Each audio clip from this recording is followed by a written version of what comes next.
Welcome to the Whole Note.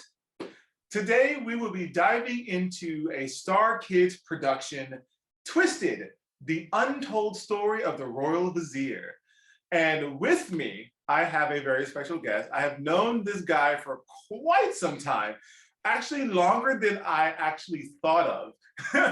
It's been at least almost 6, 7, maybe even 9 or 10 years that I've known this kid. Well, he's not a kid anymore. He's a grown adult. Emotionally. Joyce. Tim, how are you? Hello. I'm doing well. How are you? I'm excited to be talking about this. Like I said to you right before, I had to refresh myself on this show. So I watched it on YouTube and I was like, why is this so good? It has no business being as good as it is. Exactly. So why don't you go ahead and tell the audience a little bit about yourself? My name is Tim Joyce. I am an actor with the Newtowne Players. I've acted with Kenny, multiple times. Yeah. It's been a long time that I've known him. I am a lover of musicals and all things theater. And I am not to plug, but I'm going to be directing Elf the musical at Newtowne Players this year. There you go. When does it open? That's something I should have known. I've mid-November. November 17th sounds right. Hold on. Is this something you could cut out, or is it just no, this is going to be the audience listening to us trying to figure out when your show opens. I love it. Oh, good. November 12th. There we go. I'm very fast at Googling. So Tim, why don't you go ahead and just tell the audience a little bit about this show that drew you to it? So, Twisted the musical is by Star Kid Productions, which is a group out of the University of Chicago, I believe it is. They were well known for doing parody musicals of well-known intellectual properties. They made the Harry Potter musical series.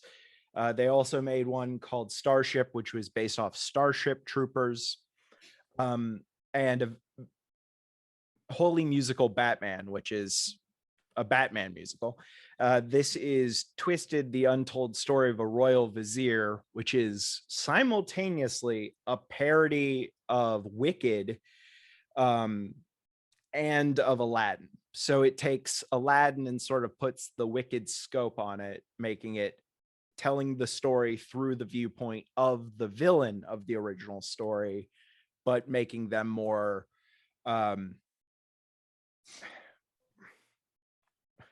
relatable. Yeah, more relatable. Like, I felt so bad for Jafar throughout this entire show because like everyone just hates him. Absolutely. like the running gag in the show is, it's all your fault, Jafar. It's all Jafar's fault. It's insane because they do so well at making it such a clear parody of Disney shows, having a main character who is like Belle, sort of not accepted within their society, but has something special to offer, but without it becoming so parody that it's like one note.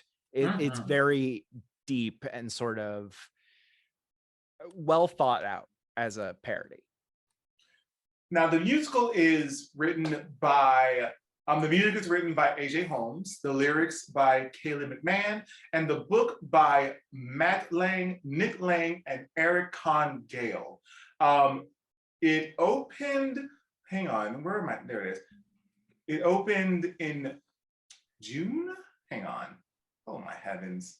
I think July 4th, 2013. Yes, there we go. Thank you. And it ran until like the rest of that month. And the fact that it was written with the scope of like the underlying storyline is also the Disney takeover of Pixar. And I'm just like, how are you incorporating all of these storylines to make this show coherent and enjoyable? It's Insane. it's ridiculous, and I love it so much. Absolutely. You know what? Let's just go straight into this song by song breakdown. That's because this is going to be the longest portion of this podcast, and there was a lot to unpack with this show. A lot to unpack. Absolutely.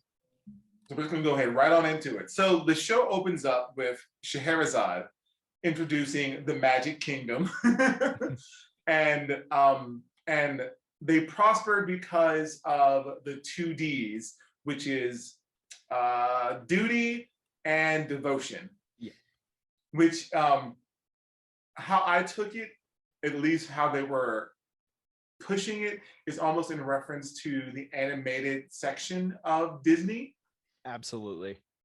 And then you are introduced to Jafar, the royal vizier. And the song, oh my God, the first song, it literally sets up the entire show, at least the tone and the mood for it. And it's Dream a Little Harder. Yes. I love this song so much.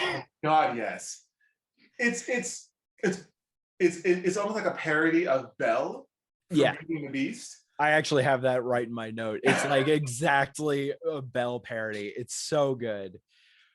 And how like every villager just hates Jafar. Everyone just hates Jafar.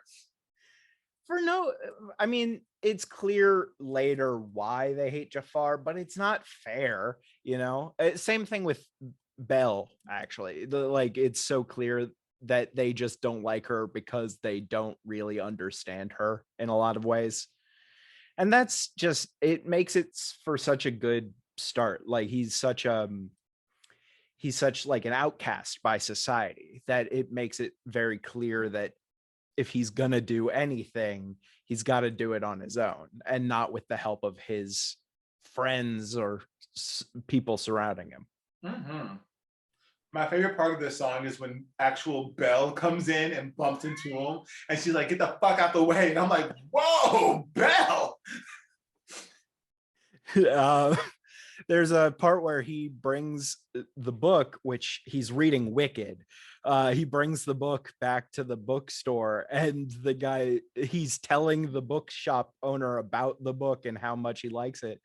And the bookstore owner takes it as like an affront to him that he's bragging about how he can read. And he says, "Oh, you think you're so much better than me just because you can read? Well, get out of my bookstore." And it's just like the entire song is literally, it's like the opposite of Belle, where everyone's like, "Oh, she's so this." Everyone's like, "Oh, we hate him." And it just ends with Jafar being in the center of all of this hate. Yeah.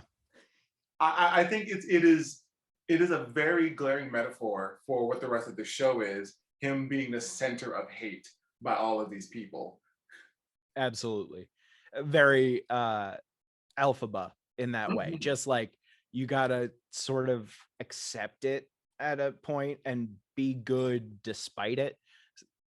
But that we'll get in later. There's songs where that's more presently the theme.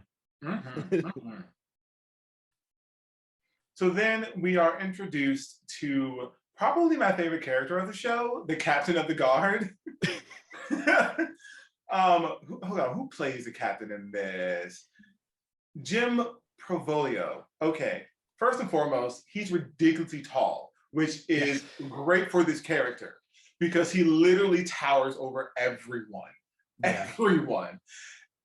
And just his not really monotone voice, but like the deep resonance of his voice. "Hello, Jafar." I'm like, okay, cool. We have this kind of a character. I'm here for it. And he's like, "Hey, so Jasmine just sent another suitor running because the lion bit him." Which I'm like, wait, did that happen in the movie? Yes, absolutely. I actually just rewatched Aladdin the other night to be like, because it's a nice companion piece to Twisted, which is, it seems weird to like say, oh, it's a companion piece to the parody show, but it really ends up being that way. And I watched the movie and Ahmed gets sent away by Jasmine's tiger biting his. How's cursing on this show? Go ahead for it. Biting his ass, and then sending him running.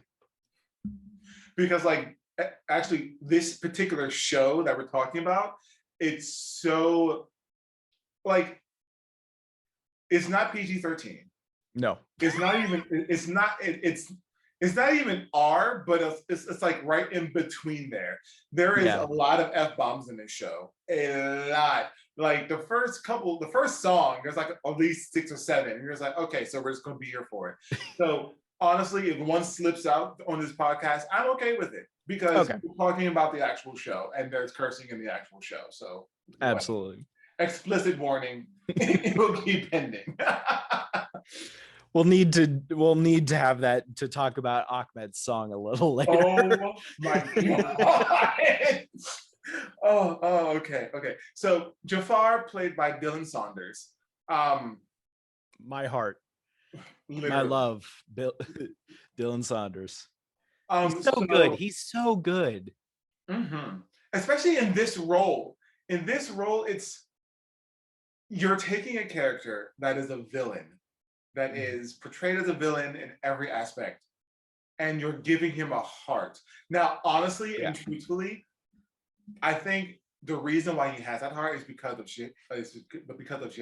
If it wasn't for her being added to that lore, the Aladdin lore, with Jafar, I would not feel as connected to him. Yeah, 100%. And this is not part. Weird tangent. Sherazade is the person who is the main character in 1001 Arabian Nights. She's the person telling the tale of Aladdin and the lamp in the original story, which comes up a lot in the show in ways that I didn't expect, in a sort of way to make it legally distinct from Aladdin in fun ways, so that they can't go, oh, this is them trying to make some money off the Disney property. Right. They can go, oh no, we're basing this off 1001 Arabian Nights. Anything else is incidental. But I feel as though just because of so many different connections between this show and Disney, I think Disney was like, we're gonna let this slide because we kind of like where this is going. Go ahead. Because like Disney could have really just been like, no, shut it down. Yeah. But like I feel like Disney was like, nah, we like this. Go ahead, do it. It's funny.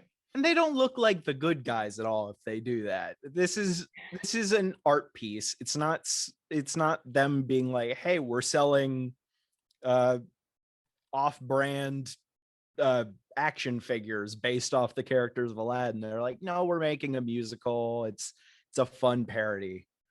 Don't do it, please, Disney, please.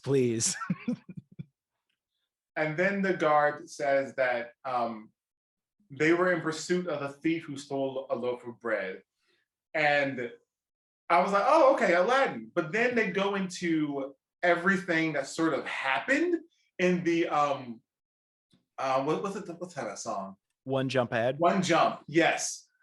And it makes you go, oh, okay, true. They're like, yes. First and foremost, so when the captain walks in, Jafar's like, what does that smell? And the captain's like, well, I'm covered in shit. And it's because he fell into the pile of manure.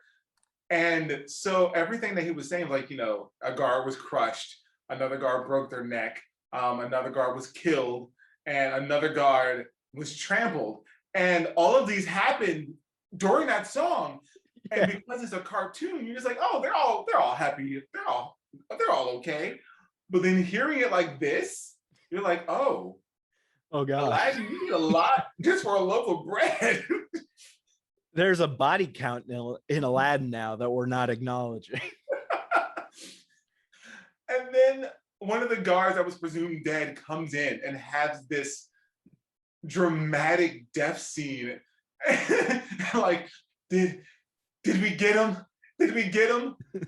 And Jafar's like, no. And the guard's like, no, And the captain like lied to him saying, yes, we got him. He's in prison. He's like, oh, good.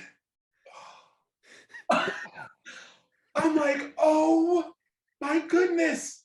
They literally just made a hero seem like the ultimate villain in 5 seconds of dialogue from one song.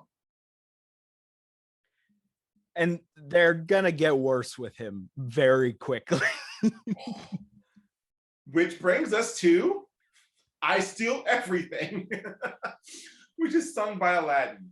Now, let me just say, okay, so Aladdin is played by Jeff Blim. Oh my God, I have never hated a character more than I hated Aladdin in this show. He is deeply, deeply evil. And he plays Aladdin like I hate to do this because I am one, like a college frat boy that Yes. only thinks about sex. That is all he thinks about. But in this song, he starts eating the brain. He's like, there's raisins. And he just throws it away. And no, he gives it to two little kids. He throws it away from the kids. Go get it. Tells them to fetch. And Abu looks like, okay, first and foremost, the puppeteer for Abu, perf. I think it's, Lauren Lopez. Perf. Her mannerisms with Abu and her like the mouth movements, the hand movements, everything that she was doing with Abu, I was here for. So when the baker comes in and Abu like puts his arms around him, and Aladdin does the same thing, and he's like, "Hey, we're gonna need another loaf of bread, and if you put raisins in it again, we'll kill you." And just like that throwaway line, like, excuse? This time, no more raisins. He's so scary. He's like unbelievably scary. Ugh. It's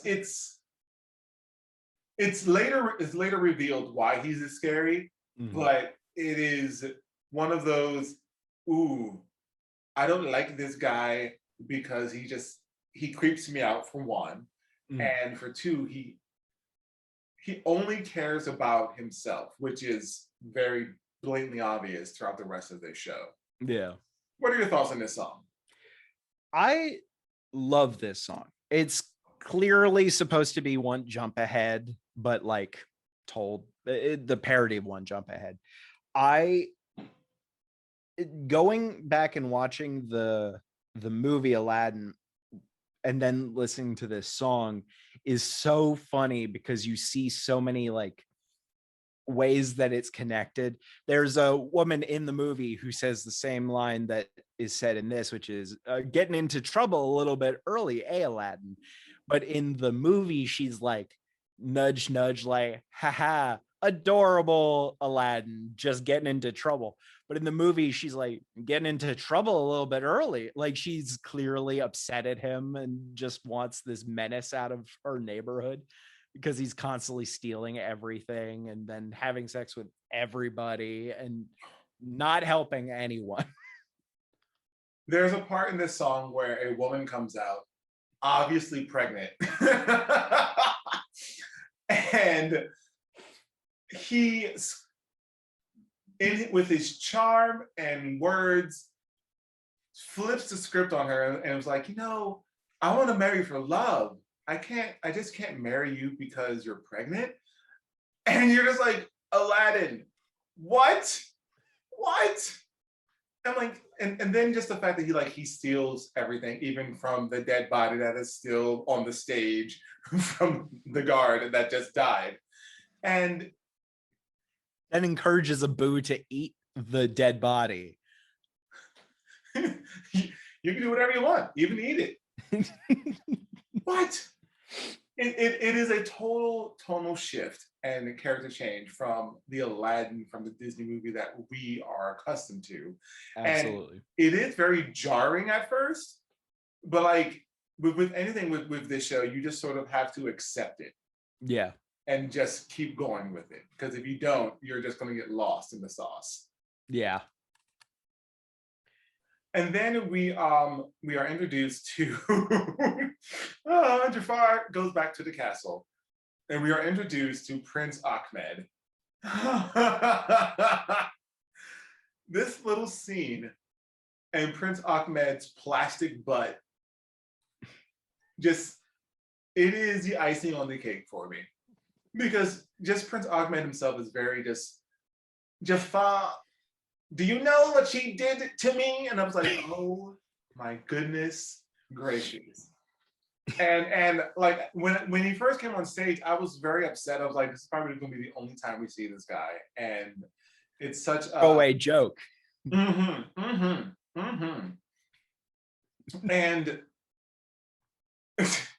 sorry, I'm reading my notes really quick.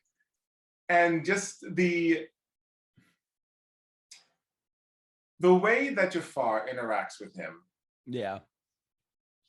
It is he is trying to save the kingdom. He is trying to appease a prince from being attacked by Raja. And Ahmed is just not having it. Now, Ahmed is played by Joe Walker. And he declares war on the Magic Kingdom. Now, we're gonna say this right now. So Prince Ahmed is from the land of Pixar, which instantly you're like, okay, we know where this is going. Let's continue this track. Because as we all know, Disney bought out Pixar. And that is another underlying, not really plot point, but more of a thing to get to with this show. Yeah.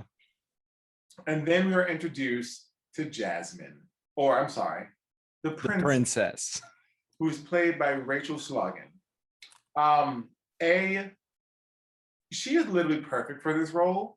100%. Just because of how tiny she is and how commanding she is with her height. Though she be small, she be fierce. And she sings this song called Everything and More, which is almost like a parody of Part of Your World and Somewhere That's Green. I wrote partially part of this Part of Your World, and then I wrote and the song from Beauty and the Beast, and I don't know what I was referring to there.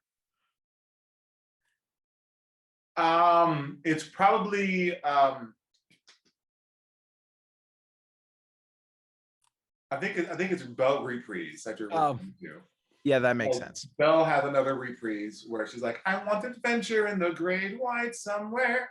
Yeah.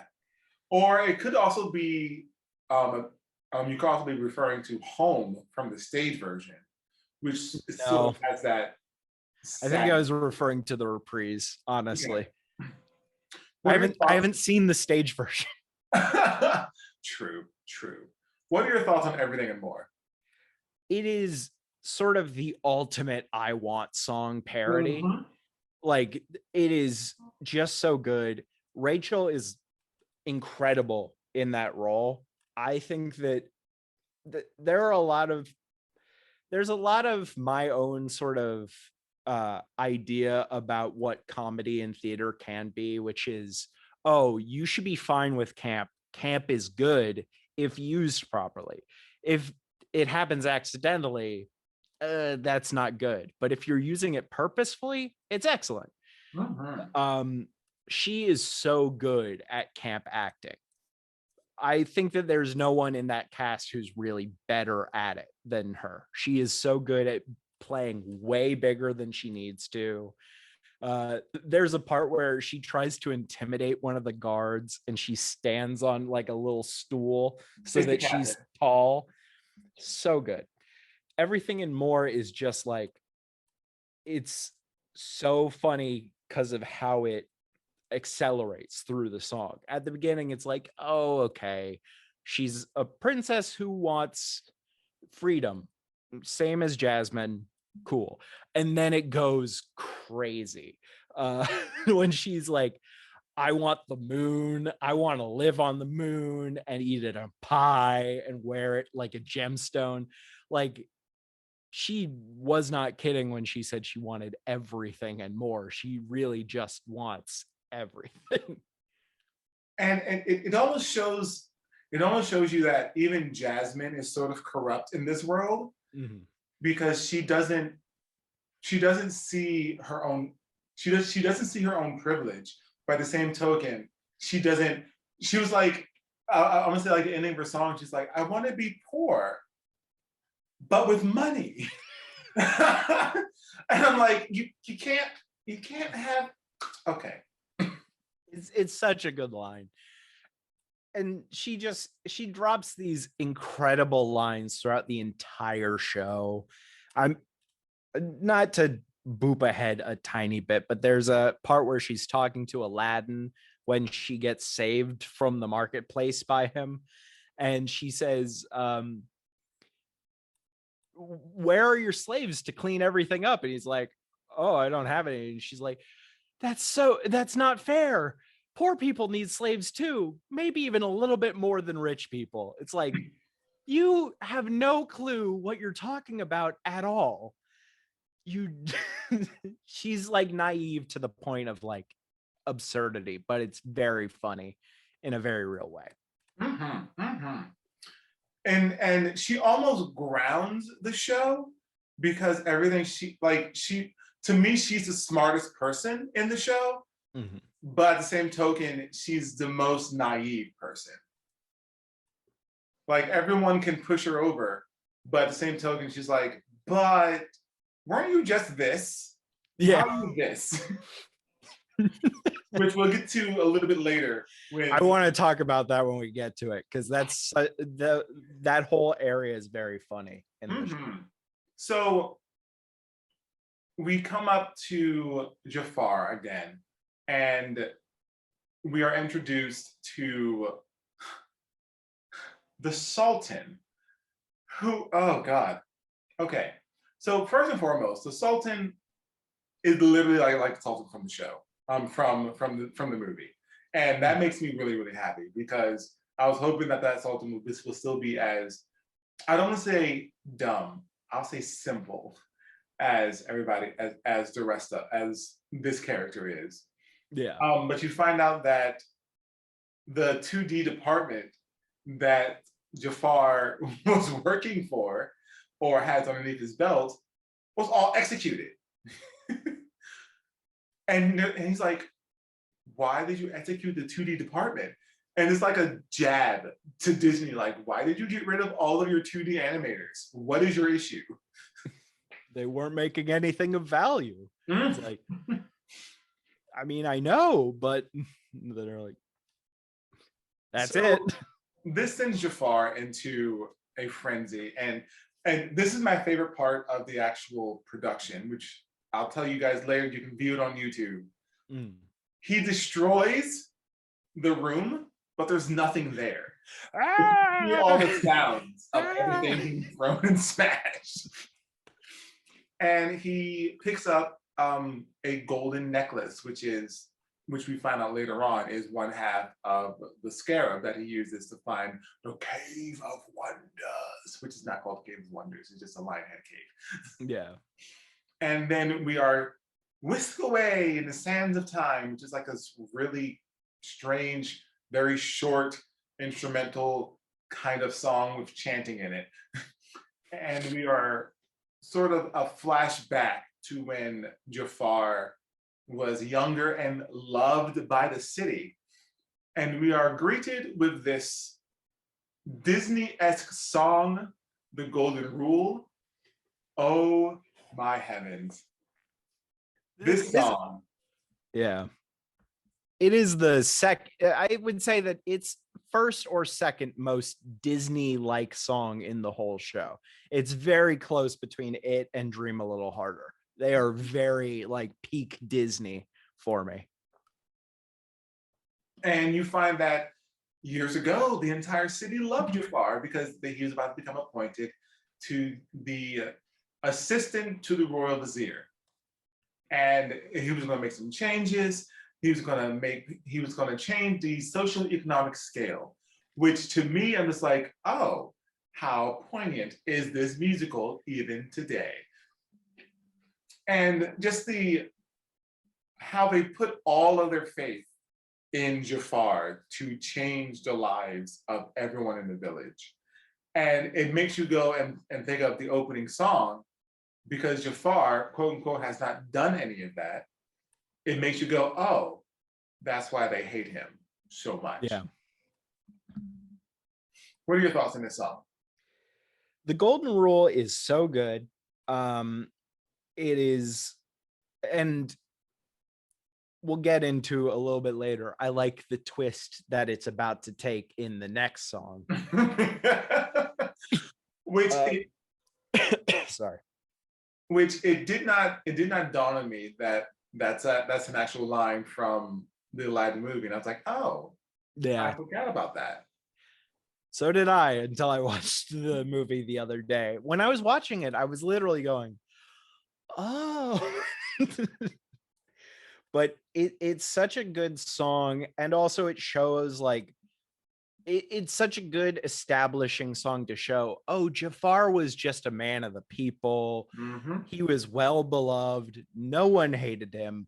And then it makes you go in your mind, what happened? Like, where does his story lead where now everyone thinks he's a jerk that no one should trust? Mm-hmm. Mm-hmm. Which brings us to the next song. And I love the title of it because it's The Golden Rule, Evil Reprised. which just makes you go, okay, cool. And the royal vizier of then was like, oh no, honey. The golden rule is this: whoever has the gold makes the rules, which is a callback to what Jafar says in the movie. And you're Absolutely. Like, oh, wow. And Jafar is just, he sees that everyone that is in the royal vizier court is corrupt. And the royal vizier was like, you're either going to join us or you're not going to be one of us. Yeah. Make your choice. And Jafar, being the man of the people, I honestly think he did it because he was like, you know what? As soon as I get a chance, I'm going to make some changes and everything will be fine. But once you get stuck in that way, you can't quite get out of it. Yeah. I also love the little lyrical change from the first version of the song, which was follow the golden rule. And then in this one, it's follow the gold and rule, which is just a nice little, it's such a small change, but it makes a world of difference for the meaning and context. So then he goes and to Scheherazade, which you find out, oh, no. Scheherazade comes in because someone tried to cut off her ear for speaking up. And this next song, when I say it's beautiful, I almost teared up just because of the journey that you go on with these two characters just through this one song. And it's 1,001 Nights. Now, Scheherazade is played beautifully by Meredith, oh my God, Steplin, there it is. And just her voice, her presence, it's almost ethereal. It really is. And you see why Jafar fell in love with her. Spoilers. They fall in love and get married. Within the course of one song. Within the course of one song. And you just see Jafar in a different light. And like I said in the very beginning, if it wasn't for this woman, I would not have had a connection with Jafar. That's completely fair. I mean, he by himself is, I think, a very good character, but just you want him to be able to find happiness, and the story makes it clear that with her is his happiness. So you just want that for him. And this song is so like, they have put Dylan Saunders and Meredith Stepien together a number of times in shows. And it's because their voices just work so well together. They just blend incredibly well. And they're both great actors with great voices. It's just all of that together, plus the incredible blend they get. 10 out of 10. And so you see that they have this beautiful budding relationship, and they get married, and they're just happy. They are extremely, extremely happy. But then, of course, the royal vizier comes in, and the Sultan comes in, and so everybody's bowing and they're doing their whole, oh, Sultan. Now, mind you, okay, first and foremost, the Sultan, played by Nick Gage. Oh my God, the comedic timing of this man. His one-liners, which pretty much all of his lines in this show, all of Nick Gage's lines in this show are one-liners, and they are hysterical. His delivery of them is ridiculous, and I love it. But he comes in and he sees Scheherazade and is like, oh, I want her for my harem. And you're just like, what? But as the audience member, you're like, no, she's taken. You need to go with somebody else. And Jafar's like, yeah, she's my wife. You can't just take her. And the Sultan's like, I'm the Sultan. I can do whatever I want. And so they take her, like they literally take her and escort her off stage. And you're just like, wait, no, they just got together. What are your thoughts on this whole Sultan Scheherazade thing? I mean, it's a great moment to show like, oh, this is the turning point. This is where he sort of turns his back on his optimism and thinking like things will get better, is just like, things can't get better now. She's gone. And it's so sad. This whole flashback sequence is where the show sort of ascended past parody for me into its own thing. It was like, at this point in the show, I was like, oh, I shouldn't be feeling this sad at a parody. How dare you? But it's like a good how dare you, not an actual I'm angry sort of a thing. And then Jafar says that not only was she taken away from him, but she was taken from the earth. And I'm like, oh, so she even died without seeing Jafar again. Yeah. And then, so he gets the idea of, because he found one half of the scarab, he's like, if I can find the other half, I can combine the two, find the Jinn, and wish her back, because that would make me happy again. And so he sings this beautiful song, which it literally broke my heart, called If I Believed. And it's just, all he wants is just her and her back. And he's like, if I believe hard enough in the magic of the scarab, that it will happen. And then after that, we are back in present day, and the captain suddenly arrived and informed Jafar that the princess has run away. And the princess, this is like right as the princess within the Aladdin movie. This is right as the princess is meeting Aladdin. Yeah. And the line that the greatest introductory line for a character. Oh, and this is done by Jafar. Oh, I hope she's not in the arms of some sex-craved maniac. And in walks Aladdin with Jasmine. And you're just like, wow, you could not okay. do better. And this next song, to me, is like literally the creepiest song ever. It is a creep song, and it's called Orphaned at 33, because you find out that Jasmine is 16 and Aladdin, he's like, oh, I'm just like, I'm so young, I'm only 33. And then so you're just like, wait, what? Aladdin 33 with a 16-year-old? Excuse me, Aladdin, do we need to talk? That song is so good. Yeah. I know I keep saying that about every song, but the fact is all of these songs are insanely good.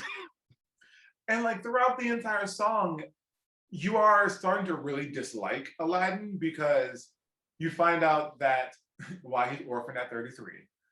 His parents recently died, and they were upset with him because he wasn't trying to move out the house and get a job. And at the same token, he is seducing Jasmine by being this poor loner. He's like, oh, I have nothing. I have no one but you. What are your thoughts on this song? That there are some the person who wrote the lyrics to this, Kaylee McMahon, this is the only Star Kids show she ever worked on. I don't know why, because this show is so well written, and the lyrics to this song are a great example. The fact that they say, like, they do say that he's 33 before this, but there's a setup and a musical punchline where he's singing, oh, there was no one to bake me bread, no one to make my bed, no one to teach me the difference between right or wrong. And then he reveals, like, oh, they died this year. He's had that for 33 years of his life. That not all, you're not an orphan in that way at 33. You're not like, oh, there's no one to make my bed. It's like, Aladdin, you're 33. You make your bed. I make my bed, and I'm 27. So I'm 6 years ahead of Aladdin, and I'm still beating him on that one. Really quick. So now that you just mentioned your age, so yeah, I've known you since you were like 18 years old. Oh yeah. My God. And it's weird because like you don't really think about it until you think about it. Yeah.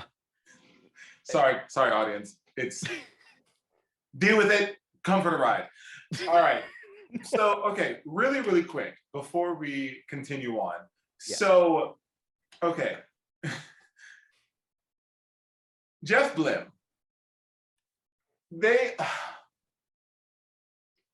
I'm gonna say it. His nipples. Okay, I'm so glad you said it. I am so glad you said that. I wasn't gonna bring it up. Aubrey would have been crazy if I hadn't brought it up, but I probably wasn't gonna. His nipples are crazy. His nipples are crazy. It's like his chest. It's not like overly hairy, but it's slightly hairy. But around his nipples, it's so like hairy. They literally took and they traced out the Egyptian eyes around his nipples. And I'm like, why? Like it wasn't until this song that I noticed it, and I could not stop noticing it.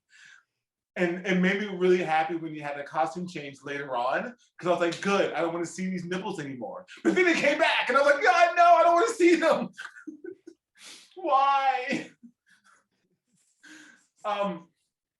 So like Jasmine and Aladdin are about to kiss, and the guards come in, and she's like, you just ruined my very first kiss.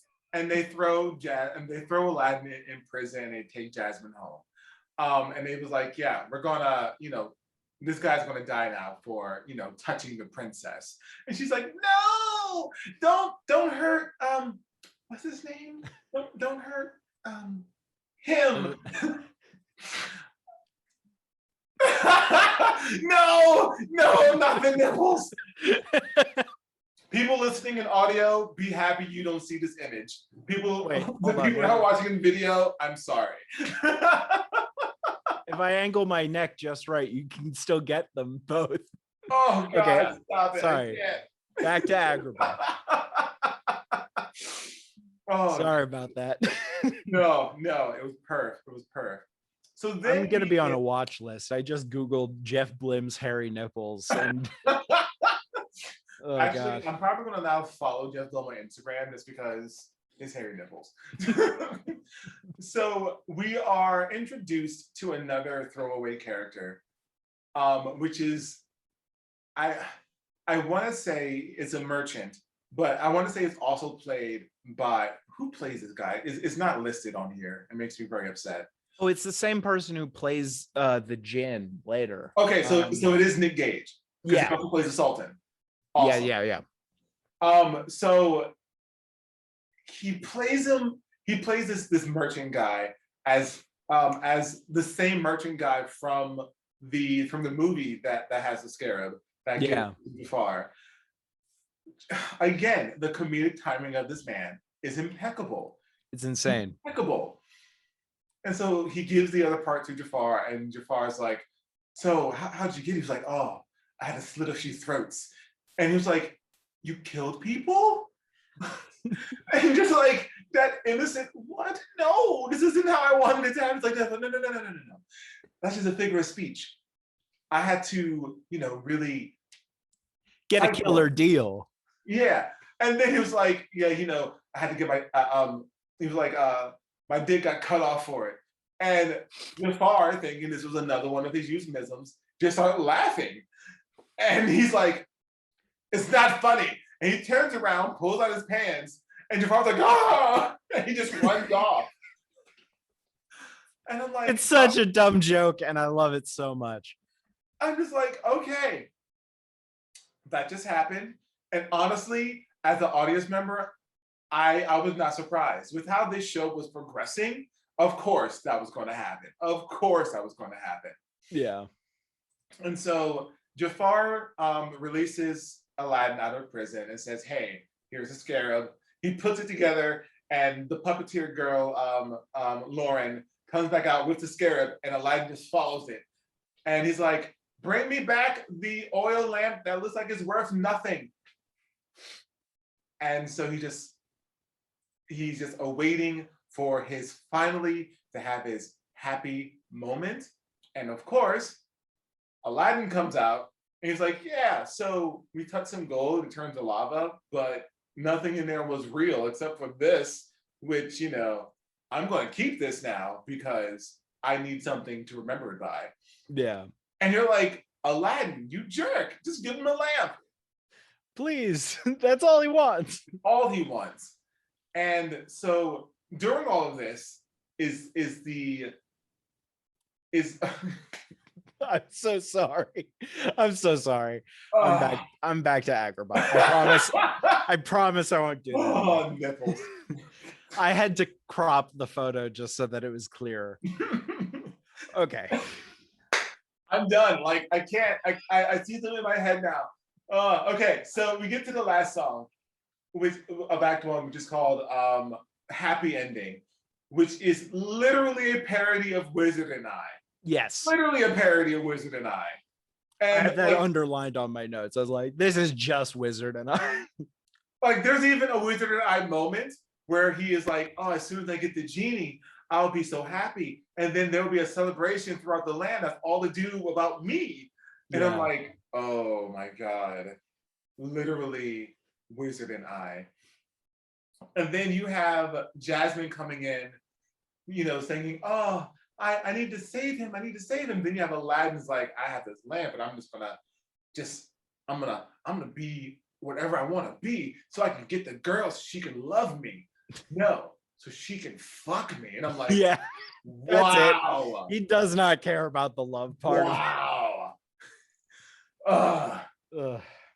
And so as Aladdin exits the Tiger Head Cave, as they call it, it's not the Cave of Wonders, it's the Tiger Head Cave. He decides to keep the gem for himself. And the final moment is Jafar going, "No!" and blackout. I'm like, okay. What are your thoughts on this moment? I love this song so much. And it's such a great end of Act One song where it's like, everything that has been building through the show just as like one reprise and blends together so well. I love when a show is written with songs that can interconnect. It's very Sondheim to have these songs that are just all like Lego bricks that build this beautiful thing. And this song really shows off the talent of the people who wrote the book just to make this work all sort of fluidly. I love this song so much.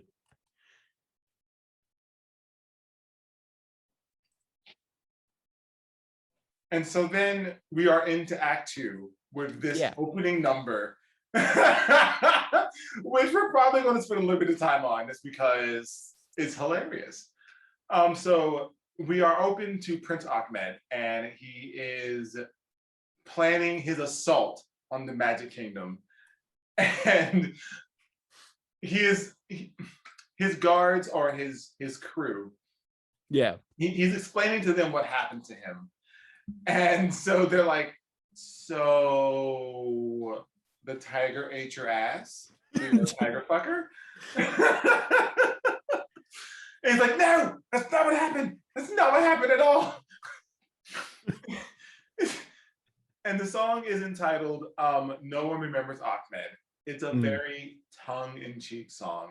And it's literally just Ahmed being Ahmed, singing of his own blessings and his own conquests. It's sort of like an I Miles Gloriosus song for Ahmed, just where he's like constantly going like, oh, I did this, I'm so great, with the rest of his group being like, tiger fucker. Like, but with no like ill intent. They love and support Ahmed no matter what. They're proud of him for doing this. He's just like, I didn't do it. It didn't happen. Stop it. And it's funny because like it seems to, at least to me, that he genuinely has feelings for Princess Jasmine. And now it's just like he's upset because he has been, oh, what's the word I'm looking for? Sent away or rejected. There it is. He has been rejected by Princess Jasmine, and he's like, I will not take no for an answer. I will take over the kingdom, and she will be mine anyway. Yeah. So, sorry, looking back at my notes again. I lost track where I was. There it is. So he plans out a full-out assault on the Magic Kingdom, and so this information gets back to Jafar, and so Jafar and the princess have like this little like heart to heart a little bit, and you start to realize the relationship between Jafar and the princess.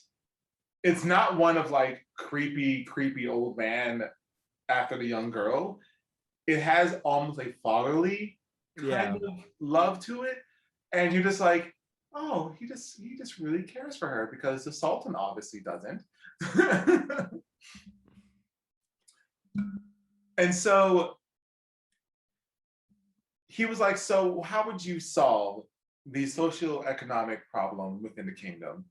And probably the most let them eat cake line in the entire show, well, we'll just make everyone a princess. Wow. That's Rachel at her like most hammy during the entire show, where she's just giving her speech about how making everyone a princess would save everything, and then she just ends with the face like, it's just so funny. And then Jafar said probably my favorite set of lines in his show. He was like, oh, and beware of Aladdin. He's not a good person. He's he could be a dick, or you know, he can just like manipulate you with a song. And then he says, you know, a song is a dick in sheep's clothing. And I'm like, truth, because like right after that is a song. So the captain comes in and says, oh my God, a parade has all of a sudden burst out in the kingdom, and there's all these people that have been trampled. He's like the person that's throwing gold at everyone, and people being trampled by the gold, or people that are reaching for the gold is being trampled by other people getting for the gold. And I'm just like, wow. Again, you're thinking of Prince Ali, the song, and you're thinking of all of the actual madness that that song is ensuing, and you're once again thinking about Aladdin's body count. And so Jafar's like, no, it can't be Aladdin. He wouldn't be that foolish to show his face again without an elaborate disguise. And so he goes off, and in slides Aladdin, like the creep he is. He's like, hey.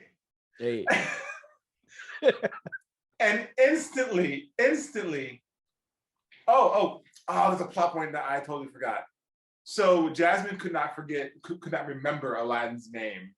And so she had to write it down on her hand. And so when he comes in, she's like, oh, it's Aladdin. And he's like, how'd you know it was me? Because it is you. You're just wearing different clothes. Which is like, duh, Jasmine. Thank you for being smart. Because the Jasmine in the movie just could not put two and two together. Like, this the is same Jasmine who cried over him being beheaded and stuff, who said that, like, oh, I thought I loved him, can't recognize him a day later when he's wearing a hat and nicer clothes. Like, he doesn't look different. He's just wearing a hat. Come on, Jasmine. And it brings us to this song. So, okay. Aladdin is like trying to seduce her to sleep with him, and it's not working. So he breaks the fourth wall, and he's like, you know what, audience? If you ever want to get somebody to really sleep with you, you got to use subliminal messaging. So then they make fun of the Aladdin subliminal message from the movie that I hear it, other people don't hear it. I think I hear it because I want to hear it. But in the movie Aladdin, there's a part where Prince Ali is playing with Raja, and he says, take off your clothes. And you're like, wait, what? Did that just happen? So they make fun of it with this song, take off your clothes. And throughout the entire song, he's just saying, take off your clothes, subliminally to her. Take off her clothes. Take off her clothes. She's like, what? No. And they make fun of literally every sexual reference that I'm playing for this, Kenny. Tim. Okay, so I hope that this audio is people, okay. Sorry. Tim is changing his background to certain aspect of the show, and there's one aspect of the show where the stars come together to create fuck each other. Oh, this is great. This is Tim. I might have you on here more often because this is making me laugh. This is a lot of fun. I'd be happy to come back. Back to Agrabah. So, like, during this song, they make fun of every sexual reference that people have spotted within the Disney lore of the 2Ds, like the phallic symbol in the Little Mermaid on the cover, the boner of the prince, not the prince, of the priest in the Little Mermaid.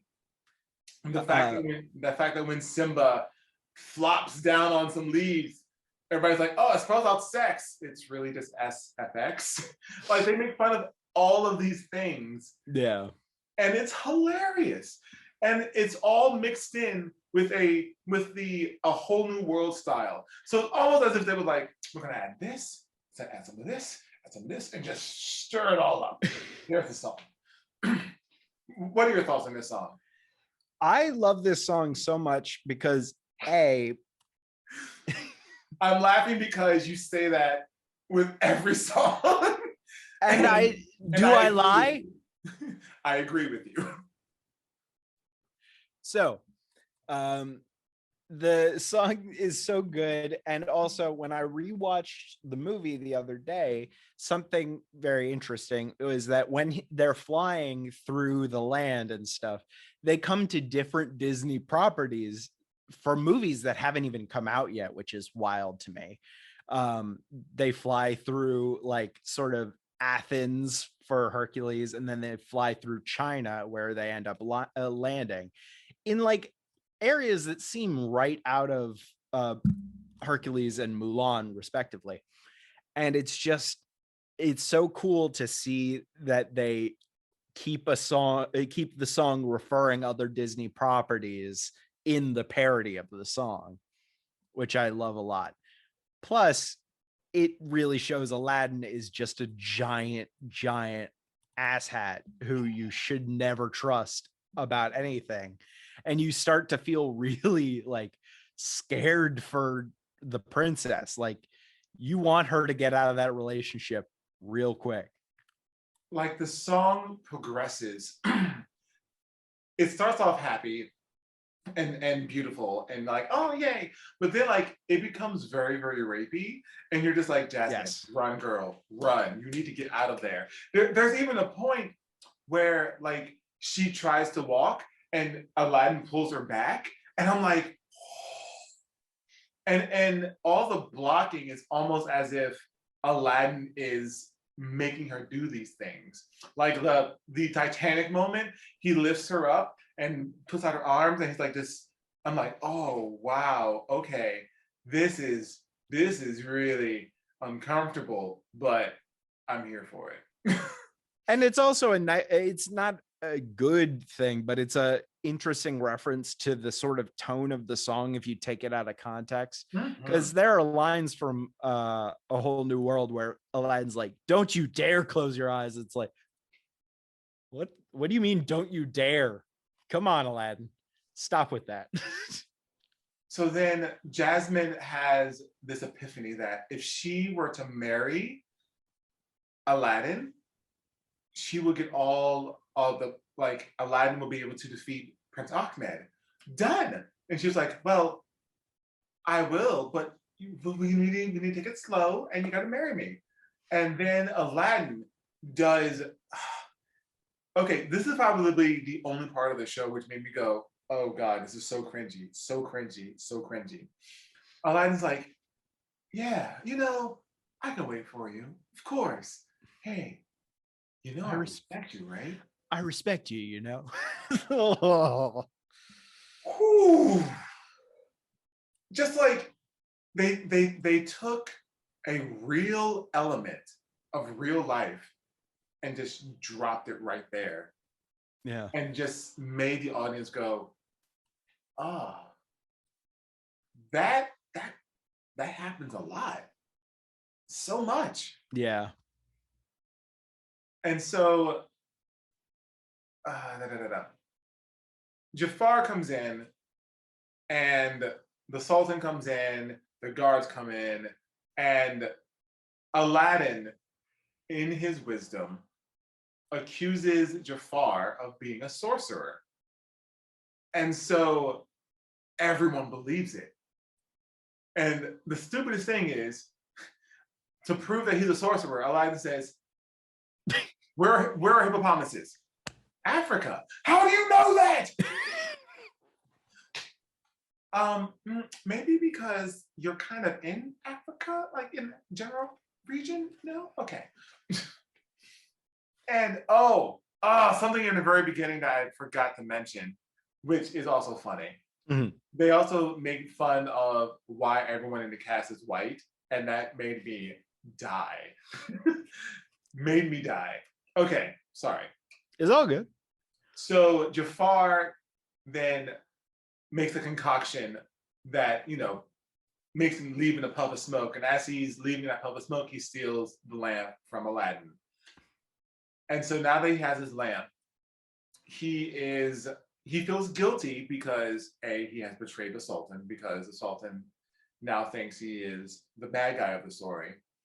But then the story takes a little bit of a halt, And the next song just sort of, it blew my mind because I was Yes. not expecting it. The next song, which is the title of the show, is called Twisted.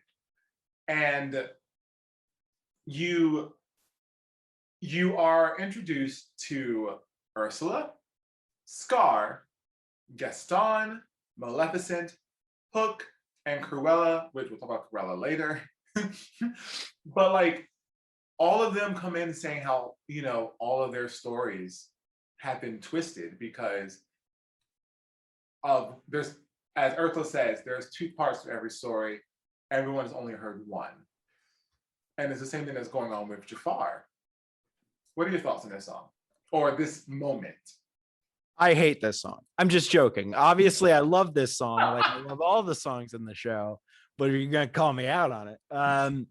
No, I genuinely think that this is one of my favorite songs in the show because it, although it is just like pure parody, it also does lead to the, I don't like to use the term heel turn because it usually always means turning towards evil, but it's actually sort of appropriate here because Jafar's turning towards being viewed as evil, like allowing his legacy to be whatever the public wants it to be. He's like, I'm gonna do what I need to do, and the public can just deal. And if I'm the bad guy, then I'm the bad guy.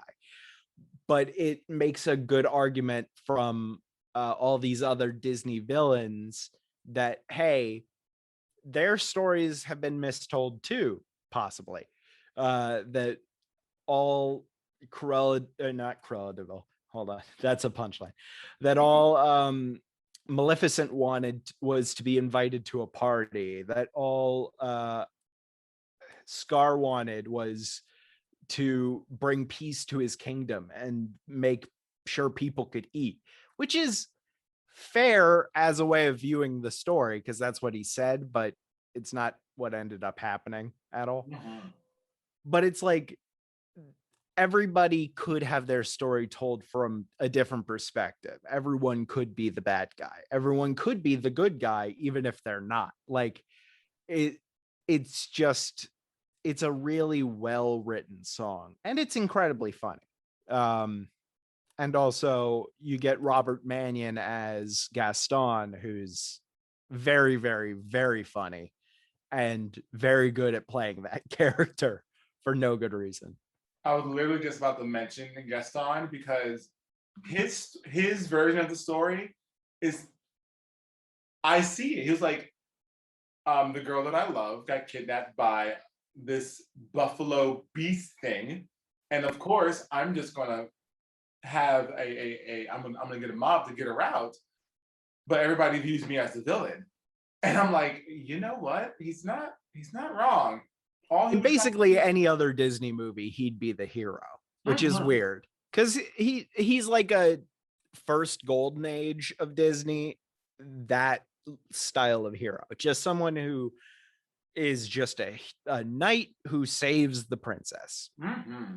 Like, but in era 2 Disney, he's not going to be viewed that way because he does a lot of bad stuff that you shouldn't respect him for, like kidnapping the dad and everything, which is not good, not a nice move. And then we get to my favorite part of this song, with Cruella coming out. It's like, all I want to do is make a coat out of dogs. And everyone is like, why would you want to do that? It's like irredeemable. There's no way to paint that story in a good light. And they're just like, get off the stage. You are awful. And she's like, oh, fine. Which is absolutely true. It's like Cruella, out of all the villains, Cruella is truly demented for wanting to make a coat out of Dalmatians. I actually really want to see the Cruella movie just to see, like, do they do anything to make her seem more redeemable? Because, like, you gotta if she's your lead. And there's almost nothing I can imagine you doing. It's not like a dog shot her parents or something where it's like, oh, she's against dogs because she had lost her parents to dogs at a young age. It's like, no, she's just a bad person. She's a bad person who wants a puppy coat. Mm-hmm, mm-hmm. So then we are into the quote unquote. No. Yes, we are into the battle. Prince Ahmed, played beautifully by Joe Walker, comes in and he has this moment, and once again, his crew is calling him Tiger Fucker, Tiger Fucker. He's like, stop it! The tiger did not fuck me. It bit me on my firm, beautiful, round, hairless behind. And I was like, wow, do we have to really get all of these details? But okay, I'm here for it. And then, because like throughout the entire show, I'm like, are we gonna see the genie at any point? Or is it just gonna be like one of those, we're just gonna talk out of nowhere? So Aladdin comes in and the princess is like, hey, get your armies. No. Jasmine comes in and she's like, all right, here is the army of Aladdin. Nothing. Aladdin. Nothing again. And like each time she does it, Ahmed and his team's like, whoa. And I'm just like, the fact that they come in from the audience. So you have this wonderful camera view of them with the audience, which at that point you also see that the space that they're performing this in isn't that very big, and you're just like, I almost imagined it to be like a Broadway style theater. Yeah. And then you see the stage, in which when you see the stage, you're like, I thought that stage looked a lot bigger. So like the fact that they're putting on this show with very minimal set, but very high energy. Yeah. Chef's kiss. And so, sorry, just like my throat, swallow. Jafar comes in with the lamp and he rubs it. And okay, here's what makes me giggle. The entire time that this scene is happening, Ahmed and his forces are just standing there. And they make fun of like, oh, are you ready to fight? Are we about to fight now? No? Okay, we'll wait. So the genie comes on, played by Nick Gage, and every single one of his lines is lines from a movie. Every single one. There's not one original line from the genie. And it makes you go, the fact that they chose these lines perfectly as either a rebuttal to what Jafar says or answering a question that Jafar says. It's a beautiful thing. Yeah, it's insanely well planned out. And also, like, I think that it was smart that they didn't have the djinn take a more prevalent part in the show. Mm-hmm. And nothing against anyone who's played the genie since Robin Williams, but you watch the movie and you realize that like that character is just so good because of Robin Williams, and it's really hard to find someone to fill that sort of empty space that he leaves behind in the role. So having him just be this minor character in the thing is probably the safest and smartest bet. That way people aren't like, oh, this is nothing like the movie Genie. It's like, oh, haha, movie references like the Genie made. Cool. And that's the whole bit. And when he comes on stage, he's so out of shape. And just the way he walks on is like, hey. Such a schlub. It's so good. It's nothing magical. There's nothing ethereal. He just walks on stage in this painted on, well, it was Party City costume. Genie costume. Oh. It just makes you go, why is this genie here? So Jafar makes himself a powerful sorcerer, and Ahmed's army goes and attacks, and Jafar, Jedi mind trick, and just like wishes them off stage. And Ahmed is like, my armies, oh no. I'm like, what? Ahmed, go fight. But like during the battle, Aladdin comes on and still again tries to get Jasmine to have sex with him in the middle of the battle. And you're like, what? And so Jafar comes on, and Jafar is trying to get Jasmine away from Aladdin, but Aladdin takes Jasmine prisoner. And you're just like, wait, what is going on here? And then we have probably the most M. Night Shyamalan twist in the entire show. Aladdin has a split personality, a darker personality, a personality that killed his parents, and a personality that gives no fuck about human life. I was blown. I was like, what? It's such a good twist, and it's so cool. And also, Jeff Blim plays such a good sociopath or psychopath. Sorry, plays such a good psychopath where it's just like he turns and his eyes go dead. It's like, no. I called it the Jekyll and Hyde moment of what is it, confrontation, whereas Jekyll and Hyde singing to each other. It's just because like it's just like one turn, good, evil, good, evil, good, and then they compromise with each other, and I'm like, what? You don't want to see that happen. And then it's revealed that that Scheherazade died while giving birth to their child. By their child, I mean Jafar and Scheherazade's child. And it comes to the realization to Jafar that that was the same day that Jasmine was born. And then he looked at Jasmine like, oh my God. Like, granted, it's not said, but he says, the love I have for her is a fatherly love, because Jasmine could very well be his child. Yeah. And I'm like, oh, that's a nice little twist there. I like that. So then Aladdin's like, I'm not going to give her up unless you give me the lamp.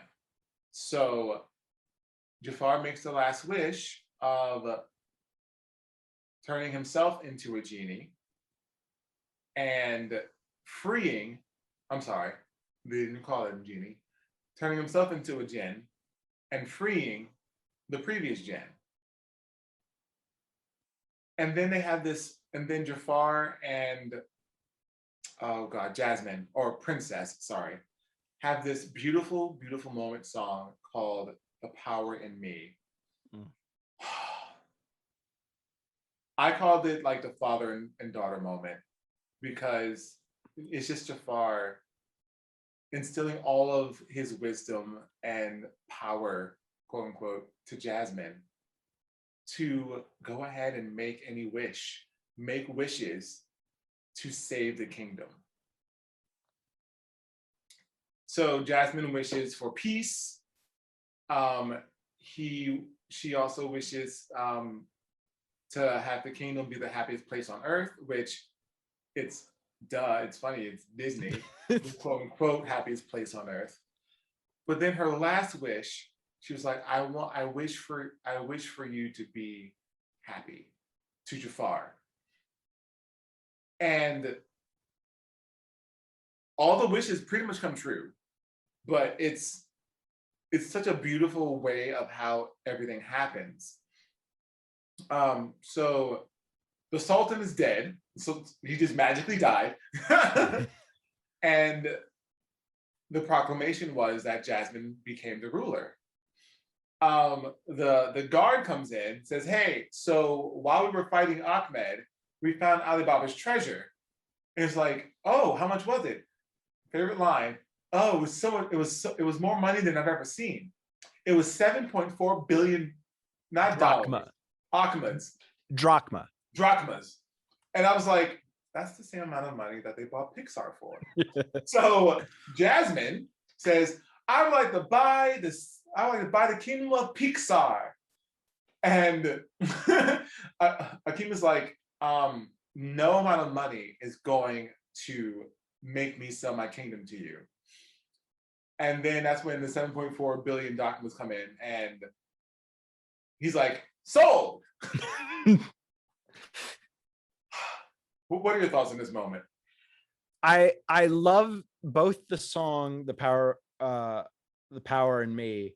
It's such a great, beautiful song. And yeah, it's just pure father-daughter, like love passes through generations. It's great. And then you get to the part where they're resolving the Disney Pixar struggle for 7.4 billion drachma.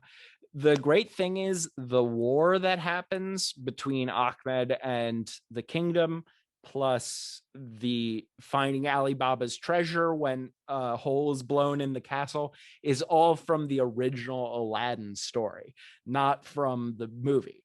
So from 1001 Arabian Nights, this sort of stuff all happens.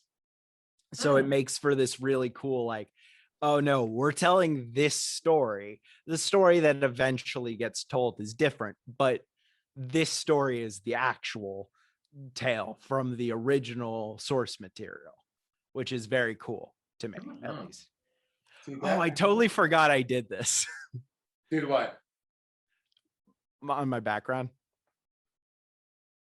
Oh God. The nipples have been superimposed onto the castle. Tim. I did it when you were in the bathroom. I just thought it was funny. I'm done with you. It surprised me. I thought I was going to surprise you, and I totally forgot about it. Ugh.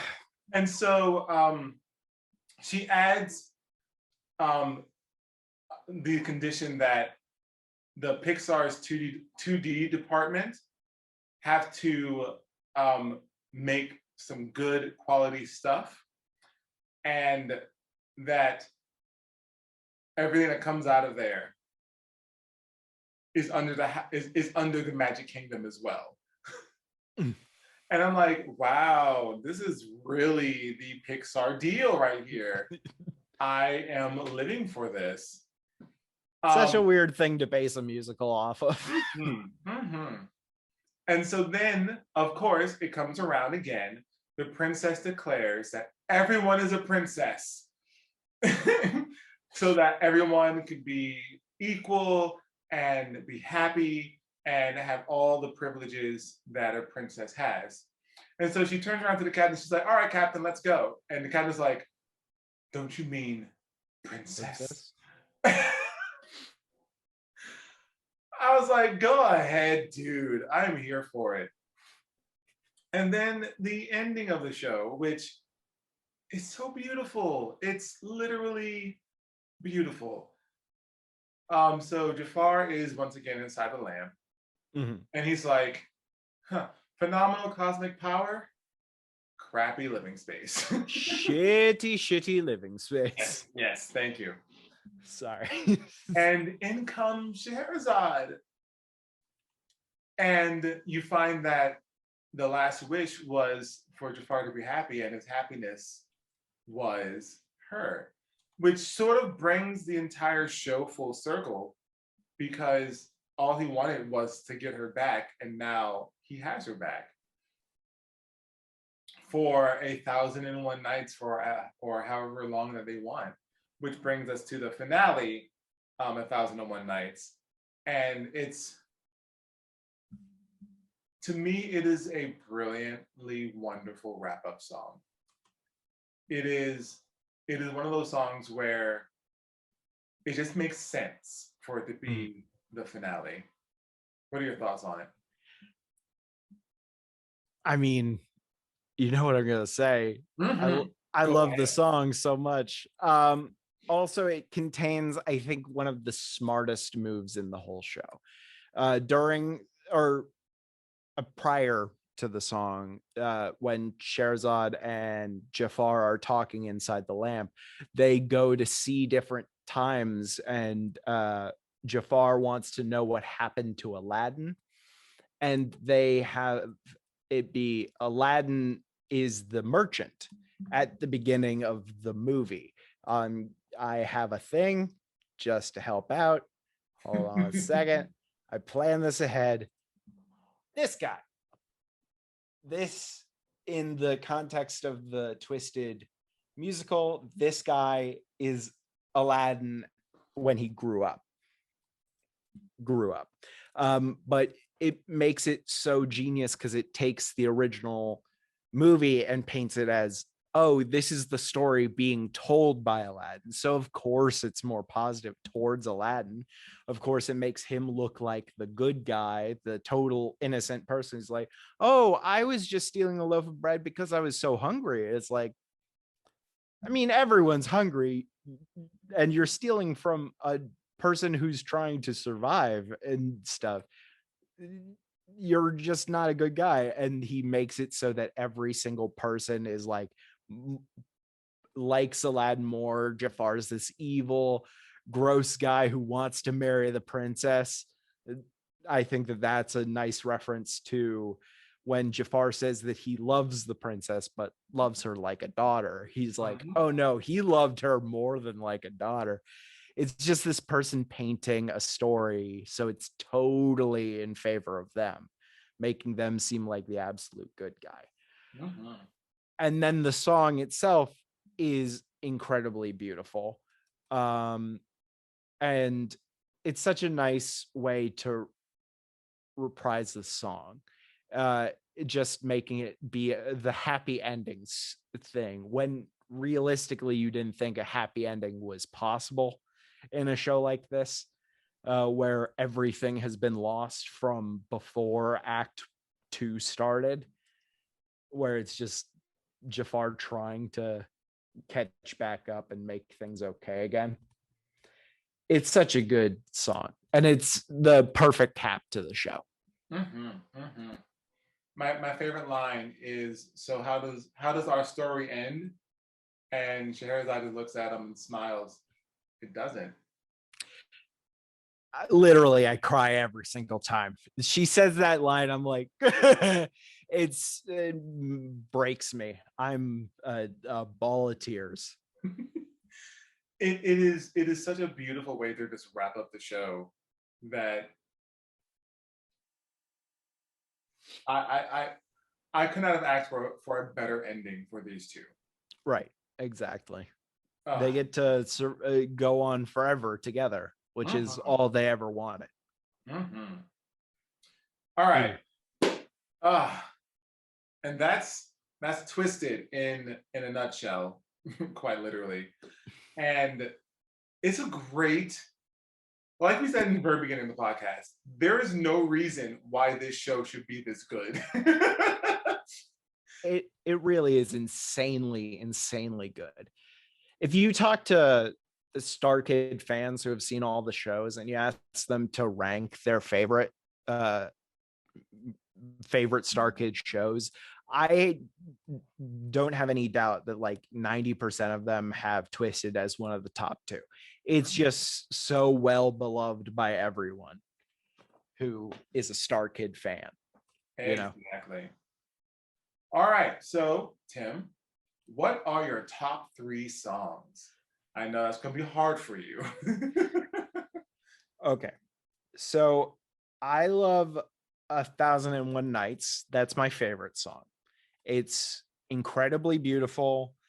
The reprise of it is so good and so well placed. And I'm just sort of counting them as one just because the reprise is like one thing. But I also really just enjoy Everything and More. That song makes me laugh so hard. And then I should probably choose an Aladdin song because all of his stuff is so good. Orphaned at 33. Orphaned at 33 is so good at just expressing how much of a weasel that that Aladdin is. Even though it seems like a tragic backstory song, it's like he doesn't really have one of those in the movie, maybe, but in the, he doesn't at all. So there you go. My top three. I'm gonna have to go with okay. Number three is Twisted. Just because I love the juxtaposition with all the evil bad guys coming together, telling their side of the story. Number two is a tie. I gotta choose one. I don't like having ties. Okay. Take off your clothes. It's hilarious to me. It's truly so It is stupidly funny. it is so funny and it's so wrong that I played that for a friend of mine and he was like, why is this song so hilarious?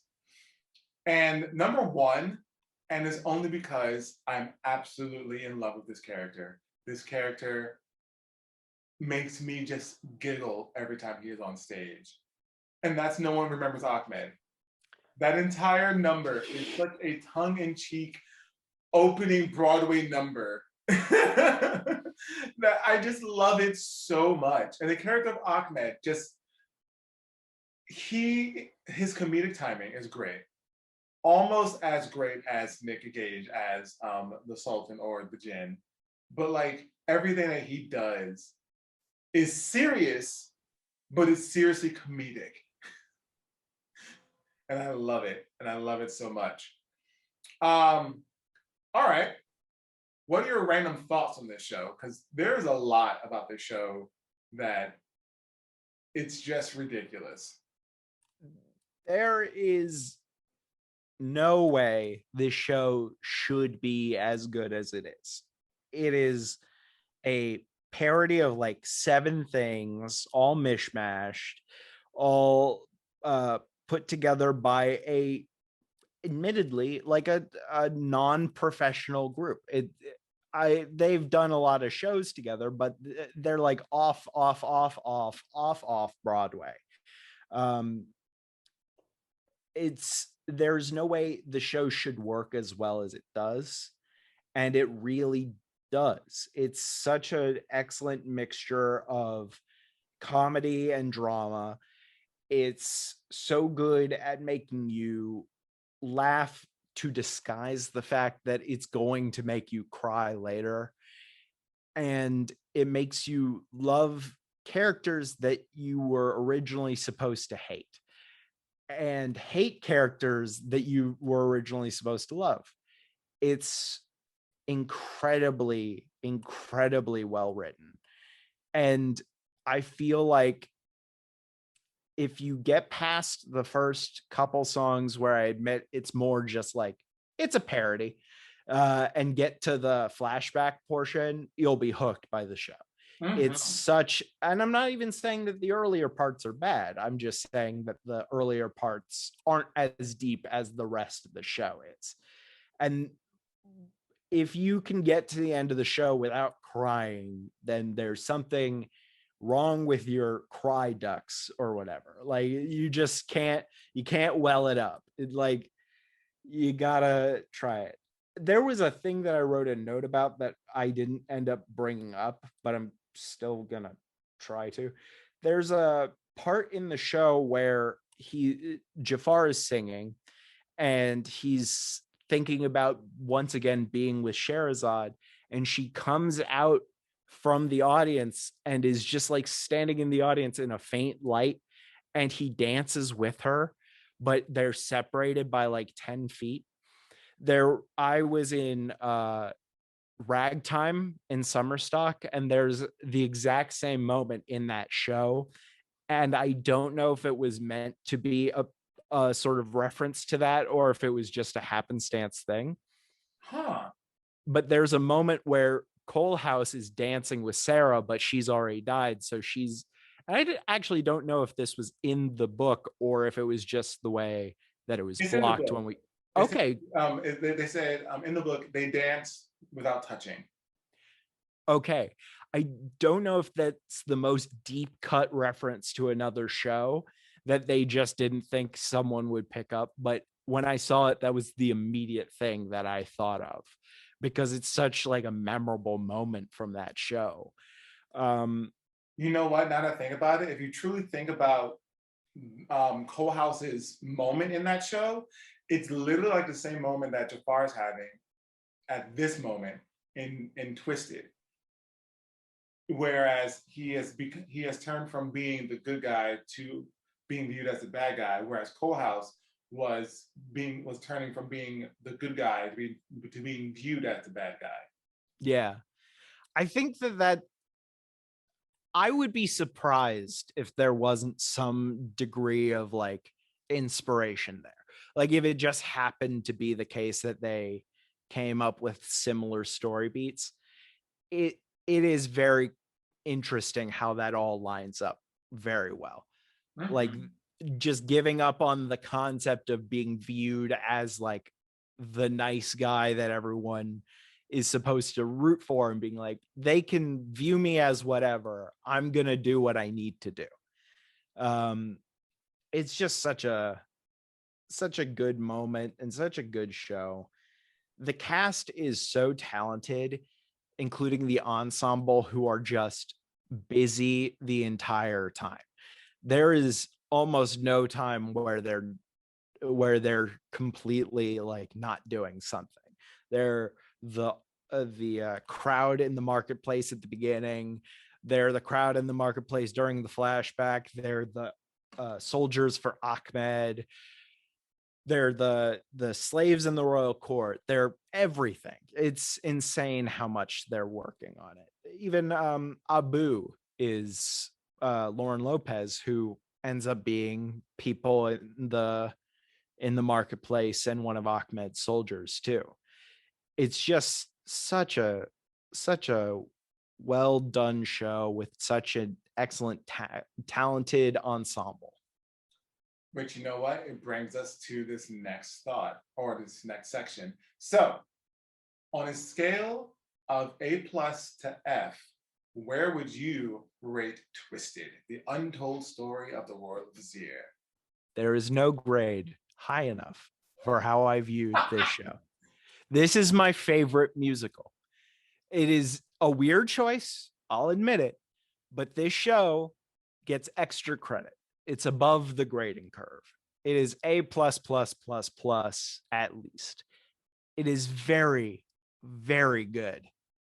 How do you feel about it? To me, the story is easy to follow.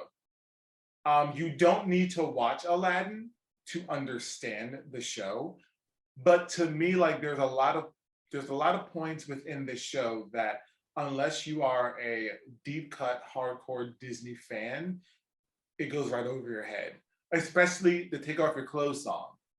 If you did not know about the backstory of that song in terms of like Aladdin supposedly saying it in the show, or I'm sorry, in the movie, you're like, why are people laughing at this song? I mean, it's funny, but like, why does this song make sense?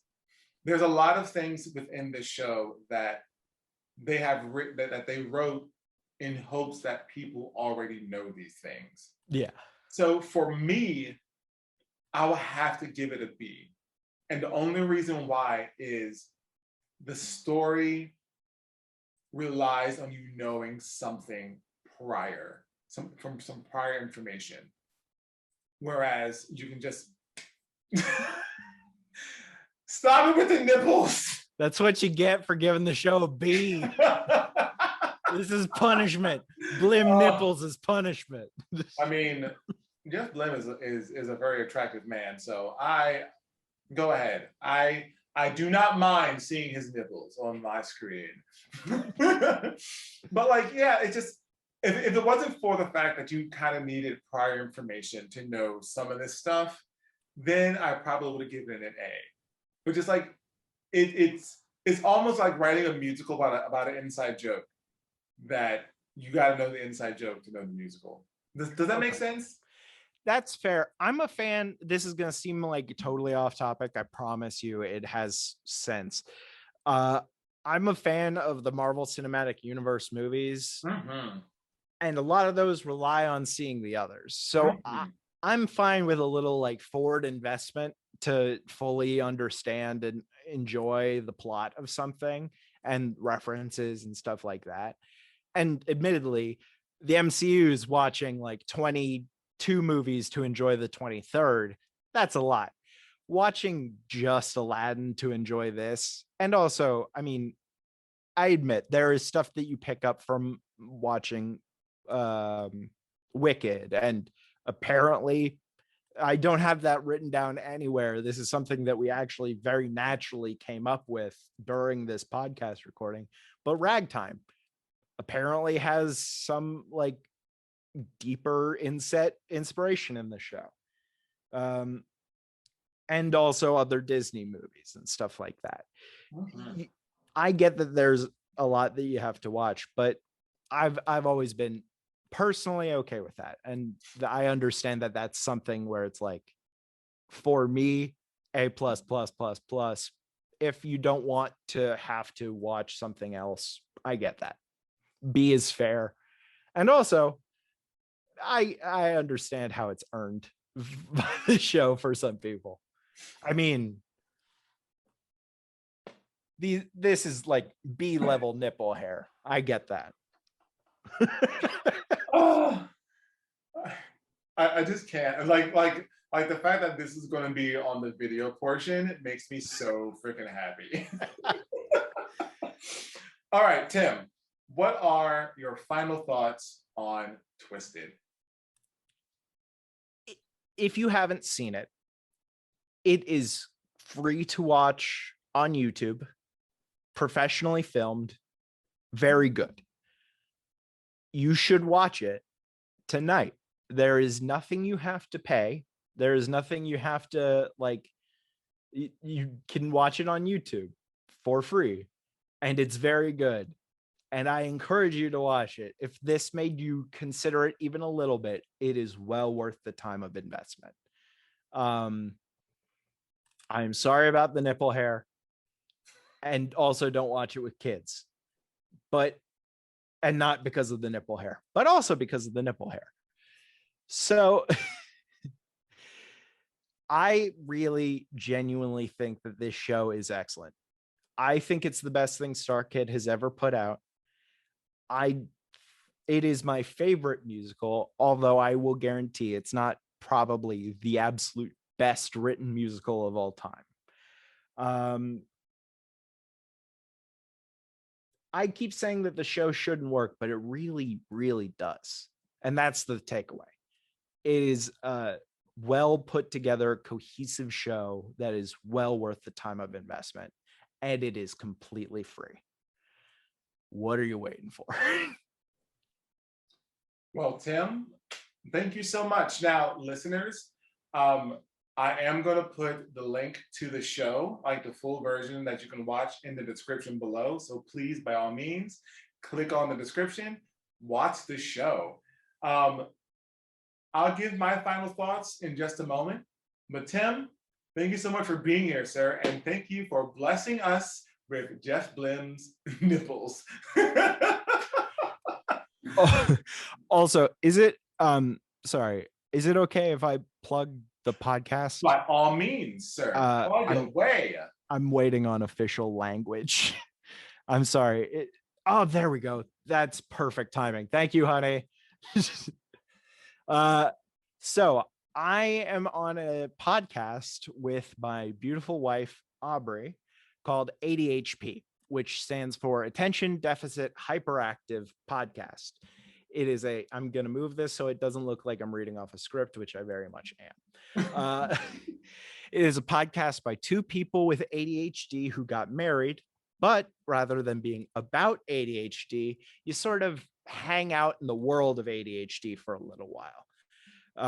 Sure, we're going to talk about our experiences and such from time to time, but the point of ADHP is more like, hey, do you need to escape for a little while? Cool, because we do too. Whether you have ADHD or not, we're going to be here chatting and laughing for a while, riding the waves of random topics as they float in.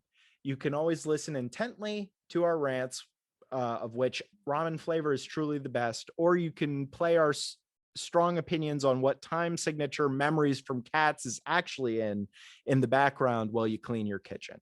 We're here in whatever capacity you need us. We just can't promise what we're going to talk about next. And for that, I will definitely add a link to the description below underneath Tim's bio. Thank you so much. With that, stay tuned. I will give my final thoughts in just a moment. And again, Tim, thank you for being here, good sir. Thanks for having me. Kenny's final thoughts. All right, my final thoughts. This is when I give my opinion on the musical that we just discussed. Then, using a 5-star grading scale, I'll break the musical down into 5 different categories: music, story, comedy, drama, and replayability. Then finally, I'll give it an overall letter grade with the help of opera singer Marseille Alundra. Now, Twisted, the Untold Story of the Royal Vizier by Star Kids Productions. Oh my God, this musical has no right to be this good. from the story, from the music, the comedy in the show, everything is chef's kiss. Love it. Yes, it does have a few flaws, which I will go into when I break down into the different categories. Let's just go ahead and do it right now. So, for music, obviously, I'm going to give music 5 stars. I mean, AJ Holmes did the music and Kaylee McMahon did the lyrics, and seriously, dynamic duo. The lyrics and the music work so well. One of my favorite songs, Take Off Your Clothes, sung by Aladdin. Oh my heavens. Like, it's so funny. It's so funny. The music was just really, really good. It fit the style of the show, and it fit the genre of Disney very, very well. Kudos to you guys. Kudos. Story, I'm going to give story 4 stars, and I'm only doing that because there are certain things in this show that you've got to have prior knowledge to prior to seeing the show. Like, if you don't know, like, just the little bit of inside jokes with Disney and Pixar, like the whole take off your clothes thing that Aladdin says or supposedly says in Aladdin, or the sex in the Lion King movie when Simba flops down and all the leaves just spread out. There's a lot of little hidden things within a lot of older Disney films. Do not go and look for them. I am not going to tell you which films they are. Rescuers Down Under. Okay, but there's just a lot of things in this show that you just kind of have to know before you see it. That's the only reason why I'm giving it 4 stars. The book was by Matt Lang, Nick Lang, and Eric Con Gale. Literally, again, chef's kiss. It would have been perfect if it wasn't for all the inside jokes. Comedy. The show is hands down funny. It is on the same level of funniness as Avenue Q, and I love me some Avenue Q. So for comedy, I'm definitely giving the show 5 stars. Like, it's hilarious. Please, please watch it. It is hilarious. Okay, for drama, there's not a lot of drama in the show. The only real drama comes from Jafar and Scheherazade, and a lot of that is just misunderstanding. So for drama, I'm gonna have to give it 3 stars. Sorry. For replayability, now I could listen to this musical on repeat and not be upset because a lot of the songs just will make you burst out into tears laughing. So, replayability, I'm going to give it 5 stars. So, overall, I'm going to have to give the show an A. It's really good, and it is definitely worth a listen to. Please. The show is actually on YouTube. The link for that is in the description. It's on Spotify. Just type in Twisted, the Untold Story of the Royal Vizier. Give it a listen. Seriously, you enjoy it. So, Marseille, give me that A.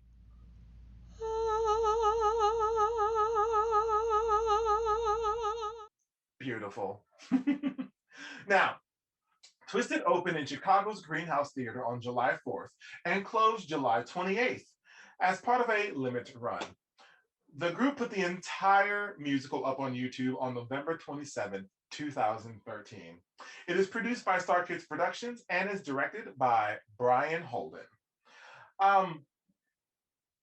They are actually now leasing the rights to do the some near Star Kids Productions, and the link for that is also in the description. Just go straight to their website, Star Kid. But yeah, Twisted is a great musical, and please go and give it a listen. It is a gem, a true gem. I would like to take some time to thank my guests for being on this show today.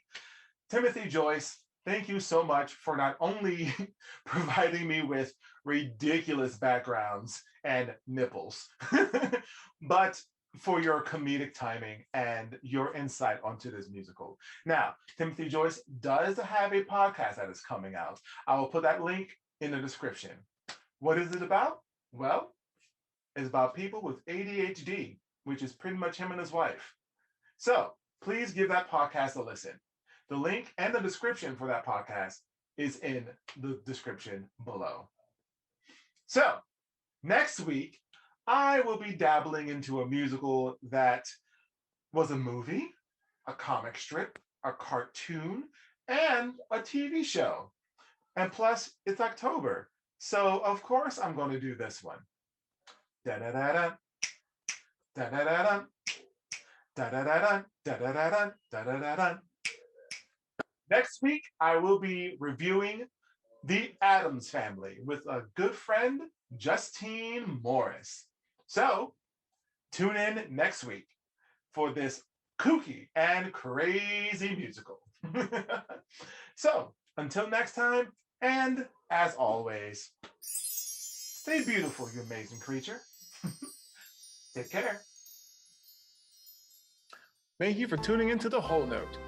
The Whole Note is recorded at Roxy Regional Theatre in Clarksville, Tennessee. Intro and outro, The Bumble by Joshua Pyron, and was inspired by The Flight of the Bumblebee. Grading scale notes sung by Marseille Alundra. This podcast is edited and produced by me, Kenneth L. Waters Jr. Tune in next week and discover a new musical. Don't forget to subscribe. Until next time, stay amazing, you beautiful creature.